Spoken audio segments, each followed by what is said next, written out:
दोस्तों इससे पहले मैं अपने चैनल पर टेली प्राइम सॉफ्टवेयर में वर्क करने से रिलेटेड 100 वीडियो अपलोड कर चुका हूं। तो यदि आप टेली प्राइम सॉफ्टवेयर में बेहद आसानी के साथ सरलता के साथ कार्य करना सीखना चाहते हैं तो मेरे चैनल पर जाकर इन वीडियो को देखकर सीख सकते हैं, जानकारी ले सकते हैं, ज्ञान अर्जन कर सकते हैं। दोस्तों आज की वीडियो में हम सीखेंगे कि जीएसटी की साइट, जिसे कि हम जीएसटी पोर्टल के नेम से भी जानते हैं, तो जीएसटी की साइट पर हम अपने आईडी पासवर्ड से किस तरह से लॉगिन करेंगे और लॉगिन करने के बाद हमारे सामने जो इंटरफेस आएगा उसको हम किस तरह से समझेंगे, ये आज की वीडियो में दोस्तों मैं आपको बताने वाला हूं। तो आपकी कोई फर्म है, आपका कोई बिजनेस है, उसका जो जीएसटी में आईडी पासवर्ड है उससे आप जीएसटी पोर्टल पर जीएसटी की साइट पर लॉगिन करना चाहते हैं तो सबसे पहले आपको जीएसटी की साइट पर जाना होगा। इसके लिए आपको कोई भी ब्राउजर है वो आपको ओपन कर लेना है, जिस तरह से मैंने ये ब्राउजर ओपन कर लिया। और ब्राउजर को ओपन करने के बाद आपको सर्च बार में टाइप करना है www.gst.gov.in और टाइप करने के बाद आपको एंटर प्रेस करना है। जैसे ही आप एंटर प्रेस करेंगे तो आपके सामने सर्च रिजल्ट आएंगे और वहां पर गुड्स एंड सर्विसेज टैक्स की साइट आपको वहां पर दिखेगी, उस पर आप क्लिक करेंगे तो आप यहां पर आ जाएंगे या आप डायरेक्ट भी यहां पर आ सकते हैं, ठीक है ना। अब दोस्तों ये हम आ गए गुड्स एंड सर्विसेज टैक्स, यहाँ पर लिखा हुआ है गुड्स एंड सर्विसेज टैक्स की साइट पर हम आ गए, यानी जीएसटी पोर्टल पर हम आ गए।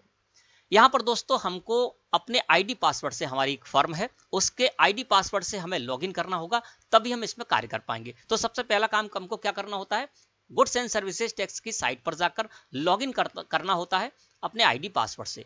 तो यहाँ पर आपको लिखा हुआ मिलेगा लॉगिन, लॉगिन पर कर देना है आपको क्लिक। जैसे ही आप लॉगिन पर क्लिक करेंगे इंटरफेस कुछ इस तरह से आपके सामने आएगा।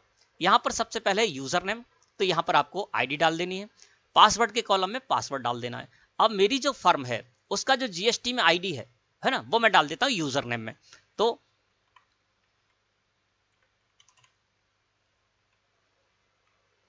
मैंने यहां पर आईडी डाल दी, पासवर्ड के कॉलम में मैं पासवर्ड डाल देता हूं,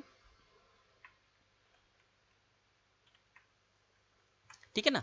और जैसे ही आप आईडी पासवर्ड डालेंगे तो यहां पर कुछ कैरेक्टर आपको नीचे सो होंगे, ये लिखा हुआ मिलेगा यहां पर type the character you see in the image below, है ना। तो वो आपको यहाँ पर डाल देना है, तो वो मैं इस जगह पर डाल देता हूँ 587840, है ना।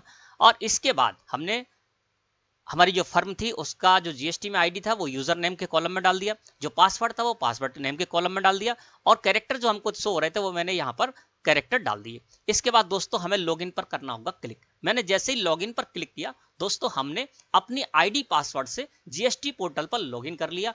अब हम अपनी कंपनी से रिलेटेड, अपनी जो फर्म है उससे रिलेटेड हम जीएसटी का कार्य यहाँ पर कर सकते हैं। अब यहाँ पर जो इंटरफेस आया है उसको समझते हैं। सबसे पहले देखिए यहाँ पर आपको जो प्रोप्राइटर है, यानी जिस फर्म के आईडी पासवर्ड से आपने लॉगिन किया उसको जो प्रोप्राइटर है, तो वेलकम के बगल में आपको वो नेम मिल जाएगा प्रोप्राइटर का। यहाँ पर भी प्रोप्राइटर का, यहाँ पर देखिए प्रोप्राइटर का नेम रहेगा और नीचे GSTIN यानी goods and services tax identification number भी आपको यहाँ पर शो होगा। अब इस जगह देखेंगे तो यहाँ पर आपको लिखा हुआ मिलेगा return filing performance April to June 2022 monthly, और साइड में यहाँ पर चेंज भी लिखा हुआ मिल रहा है। इसका मतलब क्या है कि हमारी जो ये फर्म है इसका प्रीवियस फाइनेंशियल ईयर में टर्नओवर 5 करोड़ रुपए से कम रहा था, इसलिए हम इसको, हमारी जो रिटर्न्स है ना उनको मंथली फाइल कर सकते हैं, क्वार्टरली भी फाइल कर सकते हैं। चूंकि मैंने मंथली सिलेक्ट कर रखा है तो यहाँ पर मंथली लिखा हुआ मिल रहा है, चेंज भी हमारे लिए शो हो रहा है, यानी हम क्वार्टरली भी कर सकते थे, है ना। तो चेंज पर जाकर हम यदि क्वार्टरली करना चाहें तो चेंज पर जाएंगे तो वहां पर हम पहुंच जाएंगे और हम इसको मंथली से क्वार्टरली कर सकते हैं, ठीक है। इसके बाद यहाँ पर देखेंगे तो यहाँ पर लिखा हुआ आपको मिलेगा return calendar last 5 return period. तो देखिए यहाँ पर GSTR1 और IFF लिखा हुआ मिला है और यहाँ पर GSTR3 भी, है ना। तो GSTR1 या IFF आपकी जो लास्ट 5 पीरियड की है वो आपको यहाँ पर शो रही है। देखिए जनवरी 2022, फरवरी 2022, मार्च 2022, अप्रैल 2022 और मई 2022, है ना। इसी तरह से GSTR3 रिटर्न में भी यहाँ पर लास्ट 5 पीरियड की GSTR3 रिटर्न के बारे में भी हमको जानकारी मिल रही है। और यहाँ पर GSTR1 में देखेंगे तो फाइल्ड जनवरी की भी फाइल्ड है, फरवरी की भी फाइल्ड है, मार्च की भी फाइल्ड है और अप्रैल की भी फाइल्ड है ना। और मई में लिखा हुआ मिला टू भी फाइल्ड है, यानी अभी फाइल करनी है हमको। इसी तरह से GSTR3 रिटर्न हम फाइल कर चुके हैं, तो जनवरी 2022 की फाइल शो रही है, फरवरी 2022 की भी GSTR3 फाइल शो रही है, मार्च 2022 की भी GSTR3 रिटर्न फाइल शो रही है और अप्रैल 2022 की GSTR3 रिटर्न भी फाइल शो रही है। और मई की देखेंगे तो मई 2020 टू बी फाइल्ड इस जगह पर आ रहा है। तो यहाँ पर आप लास्ट 5 रिटर्न के बारे में अपनी जानकारी ले सकते हैं GSTR 1 और GSTR 3B से रिलेटेड।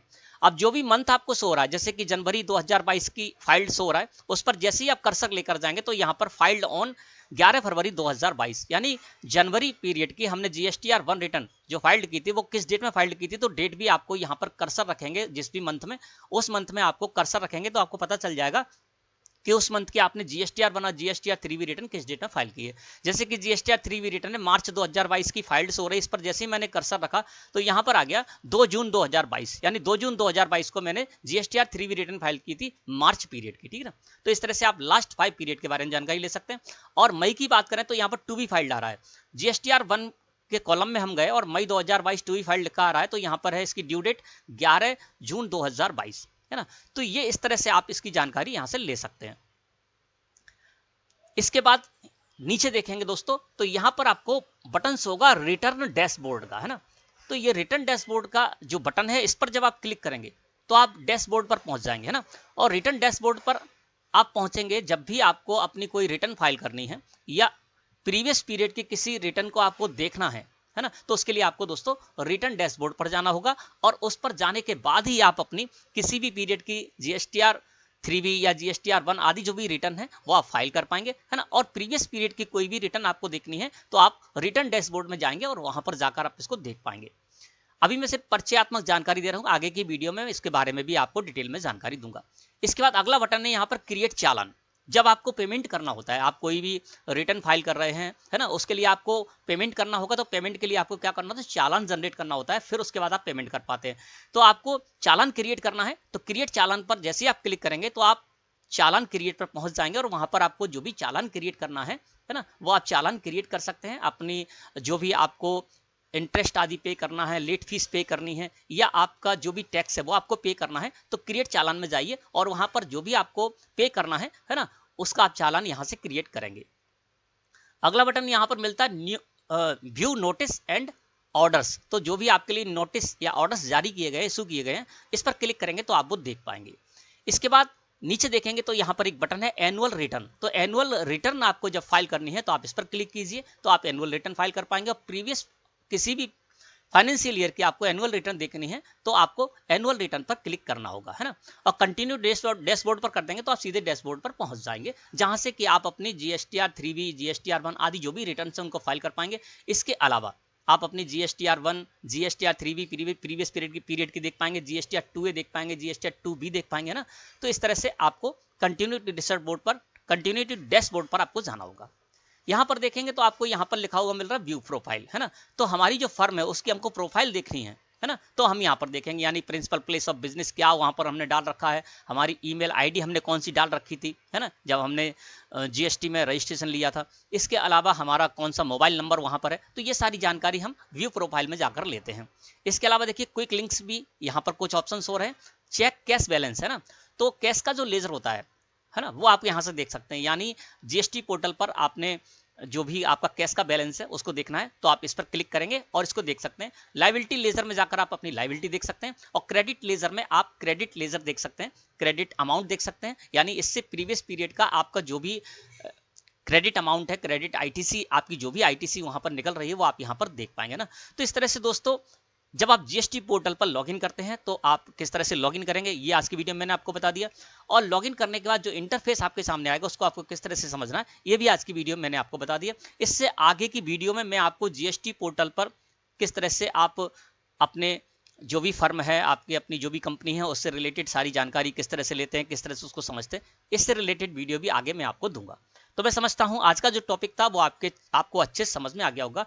वीडियो अच्छी लगी तो लाइक करें। धन्यवाद।